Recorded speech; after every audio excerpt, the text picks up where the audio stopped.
आप सभी को इंदिरा एकादशी की हार्दिक शुभकामनाएं। भगवान श्री हरि विष्णु और मां लक्ष्मी की कृपा सदैव आप और आपके समस्त परिवार पर बनी रहे। दोस्तों, आज की वीडियो में आप सुनने वाले हैं इंदिरा एकादशी के व्रत की कथा और इसी के साथ एकादशी माता की कथा का भी श्रवण करेंगे। अश्विन मास के कृष्ण पक्ष की एकादशी, जिसे इंदिरा एकादशी कहा जाता है, ये एकादशी पितरों को समर्पित होती है। इस दिन व्रत धारण करने से, भगवान श्री हरि विष्णु की पूजा आराधना करने से और अपने पितरों को स्मरण करने से पितरों को मोक्ष की प्राप्ति होती है। पितरों की आत्माएं तृप्त होती हैं, यमलोक की यातना से उन्हें मुक्ति मिल जाती है। इसलिए पितृपक्ष की एकादशी बहुत ही महत्वपूर्ण मानी गई है।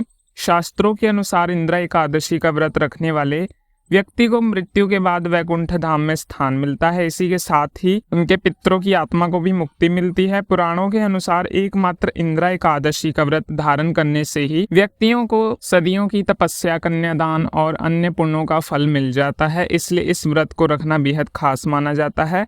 इस व्रत के बारे में ये भी कहा जाता है कि इस व्रत को रखने वाले व्यक्ति के पितरों को नर्क लोक से मुक्ति मिल जाती है और वह मोक्ष प्राप्त करके हमेशा के लिए भगवान विष्णु के धाम में चले जाते हैं और उन्हें जन्म मरण के चक्रों से मुक्ति मिल जाती है। तो इस एकादशी की पौराणिक कथा भी कुछ ऐसे प्रकार की है। चलिए अब सुनते हैं एकादशी व्रत की कथा।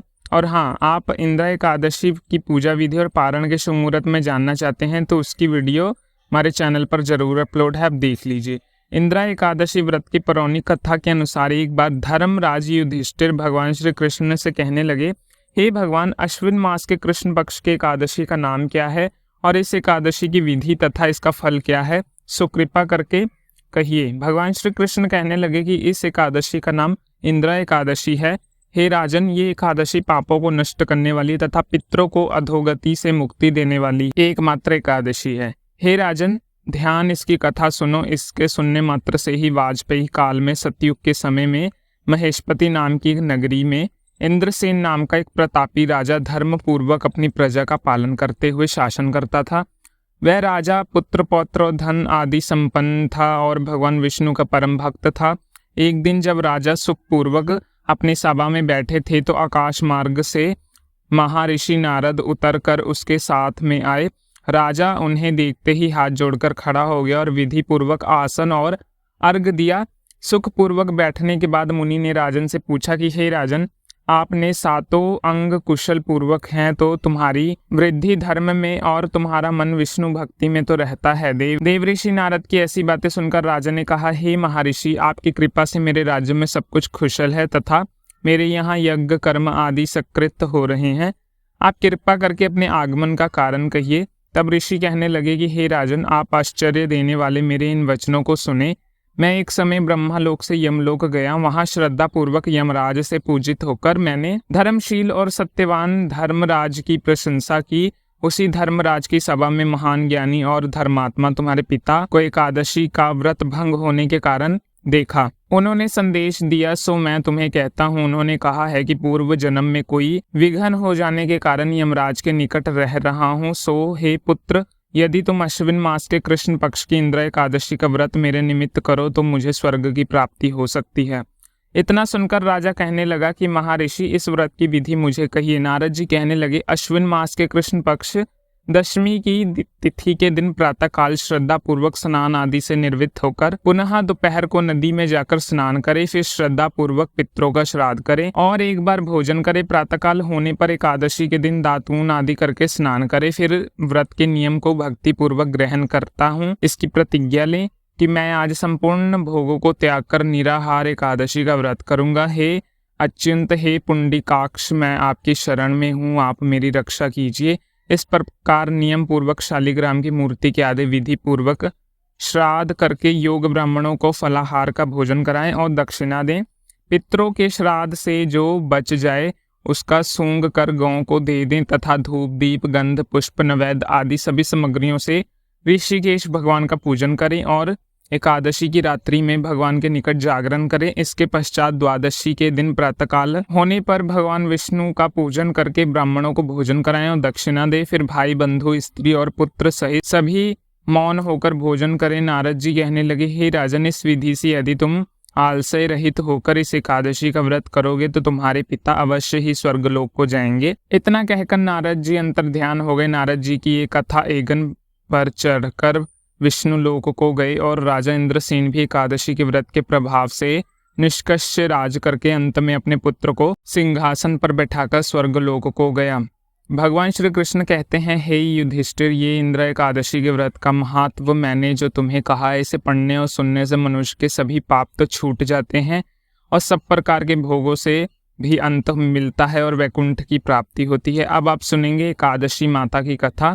एकादशी का व्रत एकादशी माता की कथा सुनने बिना अधूरी ही मानी जाती है, इसलिए पूरी श्रद्धा भाव से एकादशी माता की कथा भी जरूर सुननी चाहिए। एकादशी माता की कथा अनुसार मुर नामक एक दैत्य था। रावण और कंस की तरह वह बड़ा ही आतंक मचाता था। स्वर्ग में देवों सहित सभी को पीड़ा देता था। सब लोग उससे रक्षा मांगकर श्रीमन नारायण की शरण में गए। भगवान ने कहा, मैं उसे संभाल लेता हूँ, तुम चिंता मत करो। सभी देवताओं को आश्वासन देकर भगवान मुर के साथ युद्ध करने लगे, लेकिन अपनी सारी शारीरिक शक्ति लगाकर भी भगवान विष्णु कुछ नहीं कर सके। भगवान को युद्ध के मैदान से पलायन करना पड़ा और हिमालय की एक गुफा में जाकर छुप गए। मुर भी उनका पीछा करते हुए वहीं पहुंच गया। भगवान ने ध्यान करना शुरू किया और उनके मन में एक शक्ति उत्पन्न की, उनकी मानसिक शक्ति, और इसकी शक्ति ने बाहर आकर मुर को अपनी तलवार से मार डाला। हम जानते हैं शरीर में 10 इंद्रियां हैं, 5 इंद्रियों और 5 कर्म इंद्रियों। 11वीं इंद्रियां है मन। संस्कृत में एकादशी का अर्थ है 11, क्योंकि ये देवी उनके मन अर्थात भगवान की 11वीं इंद्री से निकली थी, इसलिए भगवान ने उन्हें एकादशी के नाम से पुकारा। एकादशी माता की उत्पत्ति का दिन उनके नाम से ही जाना जाता है। माता एकादशी के अंतिम चरण के दौरान उत्पन्न हुई थी, इसलिए इसे जयंती कहते हैं, और उन्होंने द्वादशी से पहले चरण के दौरान दैत्य को मार डाला था, इसे स्मर कहते हैं। अब एकादशी के दिन व्रत क्यों करना चाहिए, भोजन क्यों नहीं करना चाहिए? तो एक बार भगवान ने घोषणा की कि एकादशी के दौरान देवी के किसी महान कार्य के कारण पूरे जगत में कोई भी पाप नहीं रहेगा। लेकिन पाप तो पहले से ही है। जब उसने ये सुना तो पाप पुरुष आश्चर्य की तलाश में इधर उधर भागने लगा। एकादशी के दौरान वह कहाँ रहेगा? वह जहाँ भी गया सभी ने उसे आश्रय देने से इनकार कर दिया। तब अंत में भोजन अर्थात अन्न एकादशी के दौरान उसे आश्रय देने के लिए समर्थ हो गए। इसके बारे में एक श्लोक है, यानी कानी चपा पानी ब्रह्मण इत्यादि कानी अन्न माशय सर्वानी तृष्टि हरिवासरे अघम केवलम भोगते हो भुंगी हरिवासरे। तो एकादशी के दौरान सभी पाप भोजन में ही आश्रय लेते हैं, और जो कोई मनुष्य इस दौरान यानी एकादशी के दौरान भोजन करता है, ये पाप उस व्यक्ति में प्रवेश करेंगे और रोग समस्या हानि परेशानी इत्यादि बन जाएंगे। इसलिए एकादशी के दिन व्रत धारण करना चाहिए। भगवान विष्णु ने कहा कि जो भी मनुष्य एकादशी के दिन व्रत धारण करेगा उसके समस्त पाप नष्ट हो जाएंगे और अंत में विष्णु लोक की भी प्राप्ति होगी।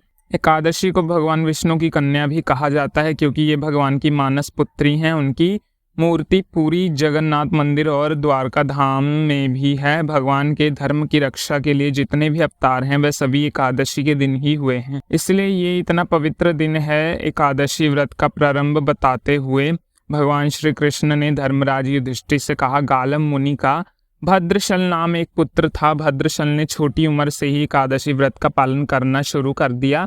मुनि ने उन्हें ऐसा करने के लिए कभी नहीं कहा था। एक बार मुनि ने भद्रशल से पूछा, उन्हें इस व्रत को करने से किसने कहा? भद्रशल ने कहा, मैं तो कई जन्मों से एकादशी का व्रत करता आ रहा हूँ। आमतौर पर किसी को भी अपना पिछला जन्म याद नहीं रहता। अंत आप माँ के गर्भ में होंगे तब भी आपको पिछले जन्म की याद रहेगी, लेकिन जन्म से ठीक पहले ये स्मृति मिट जाती है। लेकिन भद्रशल को पिछले जन्म की सारी बातें याद थी।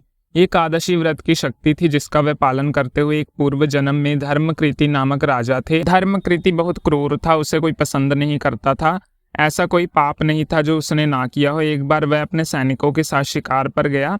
उसने एक हिरन को देखा और सैनिकों को उस हिरन को चारों ओर से घेरने के लिए कहा। राजा ने कहा कि जो भी उस हिरन को भागने देगा उसका पूरा परिवार मार डाला जाएगा। हिरन ने ये सुन लिया और सोचा, बेचारे सैनिक, मैं उनसे किसी को कुछ भी नहीं होने दूंगी। हिरन राजा के पास से निकलकर भागा। राजा ने हिरन का पीछा किया। सूर्यास्त होते राजा एक घने जंगल के अंदर फंस गया। हिरन कहीं दिखाई नहीं दे रहा था। राजा ने एक पेड़ के नीचे रात बिताई। उसने दिन भर कुछ भी नहीं खाया था और चारों ओर से खतरनाक जानवरों के गुर्राने की आवाज भी सुनाई दे रही थी। वह सो भी नहीं सका। राजा ने डर से श्री हरि परमात्मा से प्रार्थना करना शुरू कर दिया। फिर सुबह होते ही उसकी मृत्यु हो गई। यमदूत आए और उस यमराज के पास ले गए। यमराज ने पूछा, तुम लोग इसे यहाँ क्यों लाए हो? इसका स्थान तो वैकुंठ में है, भगवान महाविष्णु के बगल में है।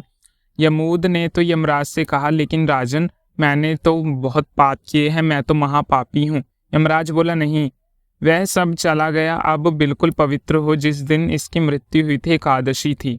उन्होंने दिन भर उपवास किया और रात में जागते हुए श्री हरि का स्मरण किया। उनके सारे दुख दूर हो गए, ये पवित्र हो गए। तब यमराज ने स्वयं ये श्रवण रथ बुलवाया और राजा को वैकुंठ भेज दिया। इसके बाद जब लोगों को इसके बारे में पृथ्वी पर पता चला तो सभी एकादशी का पालन करने लगे और अधिक उत्साहित हो गए। पितरों के लिए एकादशी कृष्ण पक्ष की विशेष रूप से महत्वपूर्ण होती है। श्राद्ध करने के लिए ये दिन अच्छे होते हैं। यदि किसी कारणवश आप मृत्यु की तिथि पर श्राद्ध नहीं कर पाते तो अगले कृष्ण पक्ष की एकादशी को कर सकते हैं। पितृलोक में कृष्ण पक्ष दिन का समय होता है। पितृलोक में एक दिन की अवधि 15 मानव दिन और 15 मानव रात होती है। उनके लिए एक दिन पृथ्वी पर कृष्ण पक्ष के 15 दिनों का है। जब तक एकादशी होती है तब तक उनके लिए दान का 2/3 भाग समाप्त हो जाता है। दोपहर 2 बजे के करीब, जो कि उनके खाने का समय होता है, पृथ्वी पर कृष्ण पक्ष की एकादशी का वह समय जब पितृलोक में पितरों का भोजन होता है, उन्हें वहां भोजन और पानी देने का ये उत्तम समय होता है। इसलिए इंदिरा एकादशी पर, जो कि अश्विन मास के कृष्ण पक्ष में आती है, पितरों के निमित्त श्राद्ध कर्म करने से, पितरों का तर्पण करने से पितरों की आत्मा तृप्त होती है, उन्हें मोक्ष की प्राप्ति हो जाती है। यमलोक की यातना से उन्हें मुक्ति मिल जाती है। तो प्रेम से बोलिए एकादशी माता की जय। दोस्तों, इंदिरा एकादशी का व्रत पितृपक्ष के दौरान आता है और श्राद्ध पक्ष पड़ने के कारण इस एकादशी का संबंध अपने पितरों से जुड़ जाता है। धार्मिक ग्रंथों के अनुसार इस एकादशी में जैसे कि भगवान विष्णु की पूजा तो हम करते ही हैं, उसके साथ ही हमें अपने पितरों की भी आराधना करते हैं। ऐसे में भगवान श्री विष्णु की पूजा करने से पितरों को तृप्ति मिलती है, मोक्ष मिलता है। इस एकादशी के विषय में पद्या पुराण में वर्णन आता है कि इंदिरा एकादशी का व्रत विधि पूर्वक करके इसके पुण्य को अगर पूर्वजों के नाम पर दान दे दिया जाए तो उन्हें मोक्ष मिल जाता है। केवल इतना ही नहीं, बल्कि जो व्यक्ति व्रत धारण करता है उसे भी वैकुंठ लोक की प्राप्ति होती है। धार्मिक ग्रंथों में ये भी वर्णन मिलता है, जो व्यक्ति एकादशी व्रत धारण करते हैं, मतलब इंदिरा एकादशी का व्रत धारण करते हैं, उनके 7 पीढ़ियों तक के पूर्वज और पितृ तर जाते हैं और तृप्त हो जाते हैं। मातृ पक्षों या पितृ पक्षों, दोनों ही पक्षों जो कि पितृ होते हैं, उन्हें तृप्ति मिलती है। इसलिए प्रत्येक व्यक्ति को ये व्रत करना चाहिए। इंदिरा एकादशी कब है? देखिए, इंदिरा एकादशी तिथि प्रारंभ होगी 27 सितंबर को दोपहर 1:20 पर और समाप्त होगी 28 सितंबर को दोपहर 2:50 पर। सूर्यकालीन तिथि के अनुसार 28 सितंबर 2024 को एकादशी तिथि का व्रत रखा जाएगा।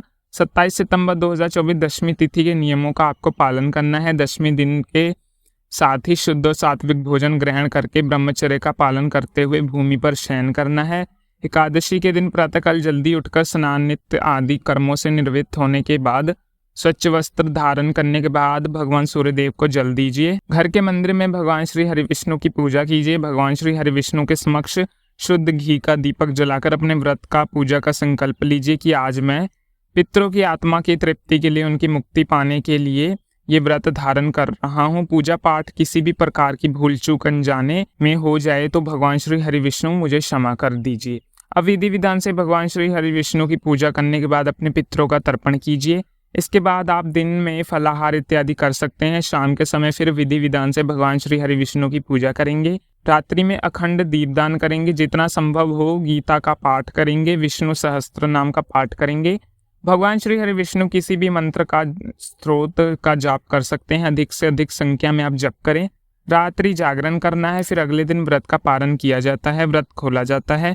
लेकिन अपना व्रत खोलने से पहले, पारण करने से पहले किसी ब्राह्मण को घर बुलाकर भोजन अवश्य कराना चाहिए, तभी इस व्रत का संपूर्ण फल हमें प्राप्त होता है। अगर ब्राह्मण ना आ सके तो ब्राह्मण के निमित्त भोजन की कच्ची सामग्री निकालकर दान में दे सकते हैं। इसी के साथ आपको ये सभी सामग्री किसी ब्राह्मण को किसी मंदिर या धर्मशाला में दान दे देनी है। इसके बाद शुभ मुहूर्त में आपको व्रत खोलना है। अब बात करते हैं पारण के शुभ मुहूर्त के बारे में। पारण हमेशा द्वादशी तिथि में किया जाता है। द्वादशी तिथि प्रारंभ होगी 28 सितंबर को दोपहर 2:50 पर और समाप्त होगी 29 सितंबर शाम 4:47 पर। व्रत का पारण यानी कि व्रत खोलने का जो शुभ मुहूर्त आपको प्राप्त हो रहा है 29 सितंबर 2024 को सुबह 6:12 से सुबह 8:35 तक। एकादशी व्रत के पारण के शुभ मुहूर्त का बहुत अधिक महत्व माना गया है।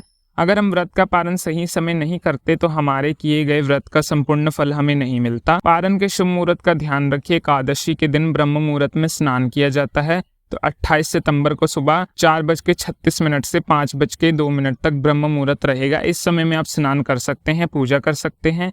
इस दिन अभिजीत मुहूर्त का समय आपको प्राप्त हो रहा है सुबह 11:40 से दोपहर 12:34 तक।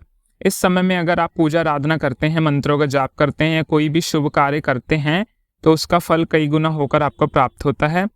अगर आप शारदीय नवरात्रि के बारे में जानना चाहते हैं तो चैनल पर वीडियो अपलोड हो चुकी है, उसे जरूर देख लीजिए। आज की वीडियो पसंद आई हो तो वीडियो को लाइक करें, शेयर कीजिए। चैनल पर पहली बार आए हैं तो चैनल को सब्सक्राइब कीजिए और आज की वीडियो को लाइक जरूर कीजिए।